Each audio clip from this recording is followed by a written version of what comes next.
and respectful ceremony, Andhra Pradesh Chief Minister and Chandrababu Naidu attended the Police Commemoration Day parade, honouring the brave police personnel who laid down their lives in the line of duty. Held with full ceremonial dignity, the event paid tribute to the sacrifices made by officers across the country.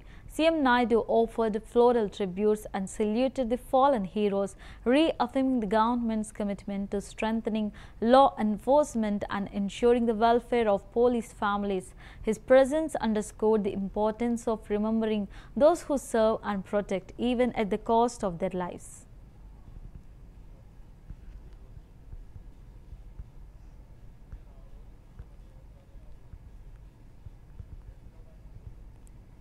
ఉండాలి అన్నీ ఉండాలని ఆలోచిస్తే నాకు ఆ రోజు కనపడినటువంటి ఏకైక ప్రదేశం ఈ సుందరమైన ప్రదేశం.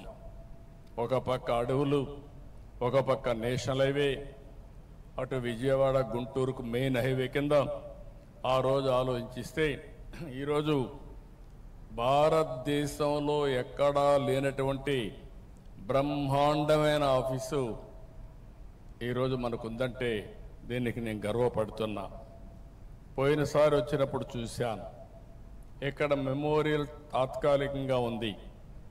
ఆ రోజు డీజీ గారికి చెప్పాం, ఈరోజు శాశ్వతమైన మెమోరియల్ తయారు చేసి ప్రతి సంవత్సరం నివాళులర్పిస్తున్నామంటే నాకెంతో గర్వకారణంగా ఉంది. ఈరోజు పోలీసులందరికీ ఒకటే విజ్ఞప్తి చేస్తున్నాం, విజిబుల్ పోలీసింగ్ ఉండాలి, ఇన్విజిబుల్ పోలీస్ ఉండాలి.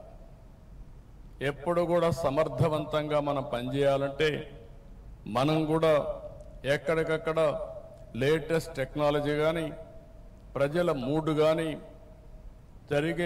జరిగే నేరాలు, జరగబోయే నేరాలని అధ్యయనం చేసే పవిత్రమైన పరిశోధనా కేంద్రాలయంగా ఈ డీజీపీ ఆఫీస్ ఉండాల్సిన అవసరం ఉంది. మనుషుల్లో యాస్పిరేషన్స్ పెరుగుతున్నాయి, టెక్నాలజీ రోజు రోజుకు బ్రేక్ త్రూస్ వస్తున్నాయి. మనకంటే క్రిమినల్స్ అందరూ కూడా ఎప్పటికప్పుడు అప్డేట్ చేసుకుని, నేరస్తులు కూడా ఈరోజు మీరు చూస్తే చాలా వరకు ఇంటెలిజెంట్ క్రైమ్స్ చేసే పరిస్థితికి వస్తున్నారు. అలాంటి క్రైమ్స్ చేసినప్పుడు వాళ్ళకంటే మనం ఒక అడుగు ముందుంటే తప్ప వాళ్ళని కట్టడి చేయలేమని చెప్పి కూడా నేను మీకు తెలియజేస్తున్నా. ఒకప్పుడు మీరు చూస్తే సిద్ధాంతాల పరంగా ముందుకు పోయేవారు, అదే నక్సలిజం. కొంతమంది స్వార్థం కోసం కమ్యూనలిజం చేసేవారు, ఎక్కడికక్కడ కులాల మధ్య మతాల మధ్య రెచ్చగొట్టేవారు. ఇంకో పక్క మీరు చూస్తే ఆధిపత్యం కోసం ముఠా నాయకత్వాన్ని ఏర్పాటు చేసేవారు.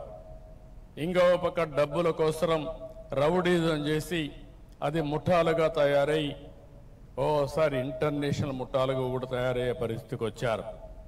ఇవన్నీ తుదముట్టించాలంటే పోలీసు వ్యవస్థ